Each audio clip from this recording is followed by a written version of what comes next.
the world of professional gambling, there is a well-documented hot streak of near-mythical status, referred to by many simply as the run. During the streak, a man known as Archie Karas turned $50 into $40 million by primarily shooting pool and playing poker in Las Vegas. What makes this run so infamous is that after winning more money than most people could spend in a lifetime, Karas lost it all in the span of just a few weeks. The run began in 1992 when Karas drove to Las Vegas with approximately $50 in his pocket. The then 41-year-old had originally come to America from Greece via working abroad on a cruise ship as a waiter. Before that, he ran away from home at the age of 15 after his father attacked him with a shovel. Once he arrived in America, he developed a prodigious skill at both pool and poker, and several times made himself a millionaire via gambling in California, only to lose much of the money shortly thereafter. Notably, directly before his famous trip to Vegas, he managed to accumulate over $2 million before losing most of it playing poker. Rather than quit, he decided to head to Vegas and try his luck there. Karas' previous experience playing high-stakes poker helped him turn his $50 into $10,000 almost immediately when he bumped into a high roller at the Mirage that he'd previously played with and convinced him to give him $10,000. The high roller, knowing Karas' skill, happily lent the money and watched as he turned it into $30,000 in a matter of hours at the poker tables. In repayment of the loan, Karas gave the man $20,000 and headed for the pool halls with the remaining $10,000. There, Karas, who spent years hustling people at pool while working next door to a pool hall in LA, ran into a fellow pool shark that he's only ever referred to as Mr. X in interviews. He says that he does this out of respect for him and his position. To quote Karas on he and Mr. X's first encounter in Vegas, "We knew each other from the past and it took no time at all to agree to play a game of 9-ball. We started shooting 9-ball for something pretty small, like $5,000 per game. Over the course of about 2.5 months, Karas and this mystery man met many dozens of times to play pool for ever-increasing sums of money, eventually culminating in both men agreeing to play for a whopping $40,000 per game, which inevitably resulted in hundreds of thousands of dollars changing hands every night. On one particular night, in a particularly heated set, he says he lost $320,000 in about 40 seconds when Mr. X was able to sink the 9-ball on his break an astounding 8 times out of 10, something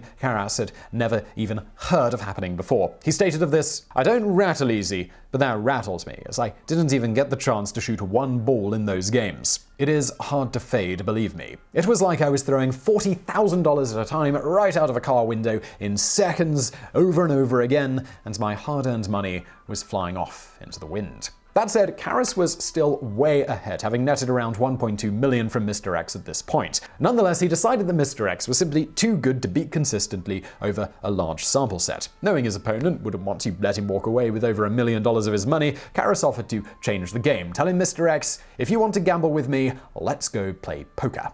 Like their pool games, the stakes between both men quickly became high at upwards of $15,000 per hand while playing 7-card studs, an amount Karas described as unheard of in those days. After 3 weeks of playing poker with Mr. X and others, he had $3 million in his pocket from those games, and the same again by playing dice in between poker matches, bringing his total up to $7 million in about 3 months of gambling. Rather than retiring and living off the interest, Karas set up shop at the Binion's Gambling Hall and Hotel, then known simply as Binion's Horseshoe, and simply sat at the highest stakes poker table with $5 million in chips in front of him.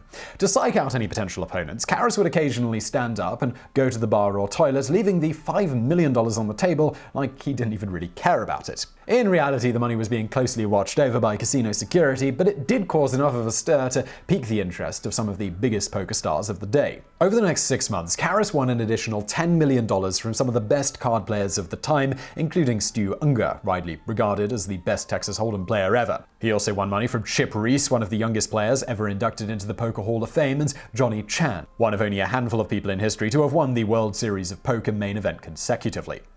During this particular hot streak, Karas continually tried to raise the stakes against his opponents until he was playing $500,000 games. While this earned him an undeniable amount of kudos from his peers, it had the adverse effect of ultimately scaring away nearly every high roller in Vegas. And so it was that after 6 months of dominating high-stakes poker, losing only one major game to Johnny Chan, Karas got bored of chasing opponents and decided to take his $17 million to the dice tables at the Binion Horseshoe, as they prided themselves on allowing customers to bet more money at once than any other Vegas casino. In the end, he managed to convince the casino to let him bet $100,000 per dice roll. This was 20 times more than any other casino in the area, and 5 times more what other customers at Binions could bet. Briefly, Karas even topped that after convincing the owner to allow him to bet $200,000 on a single roll, a concession that was quickly rescinded when Karas won nearly $1 million in 2 consecutive rolls. On another occasion, Karas won almost every $5,000 chip, the largest at the establishment at the time, that the casino had, and ultimately walked out carrying $3 million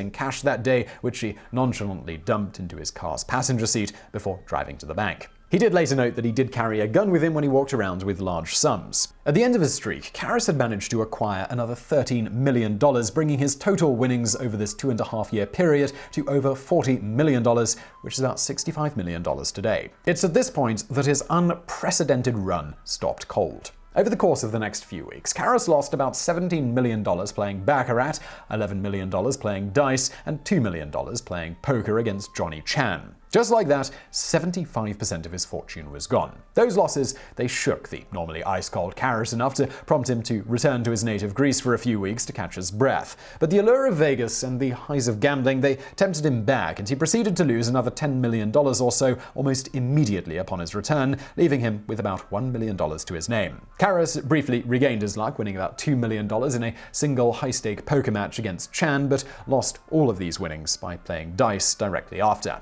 After this final losing streak, Karas, he was broke. He'd lost just over $40 million in a month's worth of gambling. By his own estimation, during the run, Karas gambled over $1 billion. Whether true or not, the better documented exploits during his streak would seem to indicate that he's probably not far off when he states that he's gambled more money than any other human being in history, except for, to quote him, the people on Wall Street. As for why he continued when he could have easily just walked away, one of the richest people in the world, Karas stated, "Money means nothing to me. I don't value it. I've had all the material things I could ever want. Everything. The things I want, money can't buy. Health, freedom, love, happiness. I don't care about money, so I have no fear. I don't care if I lose it." Showing that lack of fear after losing that $40 million, Karas continued gambling, managing to win and lose millions of dollars a few times over in the 2 decades since. Notable in these mini-runs was the time in 1996 when he turned $40,000 into about $5 million, then promptly lost it all the day after, winning approximately 80% of that sum. Unfortunately for Karas, he won't be able to go on any other such runs in Vegas for the foreseeable future. Why?